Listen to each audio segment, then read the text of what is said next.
ভালো, কিছু লোকও তাদের আছে, কিন্তু ওনারা মসজিদের জন্য ভালো। ওনারা মিলাদ ভালো তো পড়াতে পারেন, ওনারা জানা যায় যে অংশগ্রহণ করলে ইমামতি ওনারাই পারেন।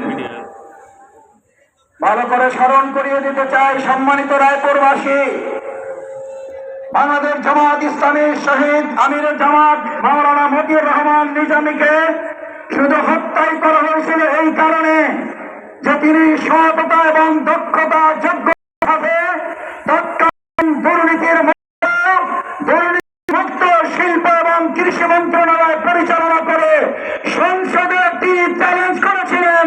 সমাজ কল্যাণ মন্ত্রী তৎকালীন সেক্রেটারি জেনারেল শহীদ আলী হাসান মোহাম্মদ মুজাহিদ চ্যালেঞ্জ করেছিলেন, আমরা যদি 2 টাকার অন্যায় করে দুর্নীতি করি প্রমাণ করতে পারলে শুধু মন্ত্রণালয় নয়, শুধু সংসদ সদস্য পদ নয়, জামাত ইসলামী আমির সেক্রেটারি নয়, আমরা জামাতের সহযোগী সদস্য পদ থেকে প্রত্যাখ্যান করব।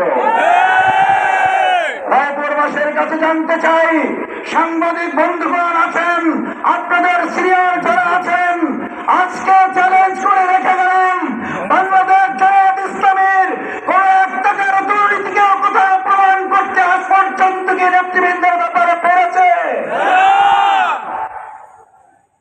এই প্রসঙ্গ আজ কেন তুলেছি? এই জন্য তুলেছি, 2024 সালের জুলাই এবং আগস্ট আন্দোলনের মূল স্লোগান ছিল কি? মেধা না মেধা না। কিসের বিজয় হয়েছে? আর সবচেয়ে বড় ব্যানারে লেখা থাকতো লাল কালি দিয়ে, বৈষম্যহীন একটা বাংলাদেশ গড়ে তোলা হবে। এই বৈষম্যহীন বাংলাদেশ গড়ার জন্য মানুষের মন্ত্রতন্ত্র দল দিয়ে বৈষম্যহীন প্রিয় মুহাম্মদ রাসূলুল্লাহ সাল্লাল্লাহু আলাইহি ওয়াসাল্লাম সেই জাহিলি যুগ পরিবর্তন হয় নাই। রাসূলুল্লাহ সাল্লাল্লাহু আলাইহি ওয়াসাল্লাম বৈষম্যহীন একটা সোনার মদিনা, বৈষম্যহীন একটা মক্কা বিজয় করেছিলেন।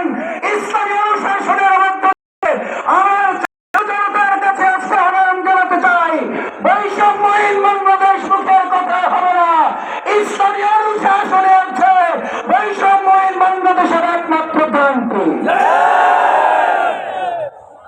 ভাইয়েরা আমার,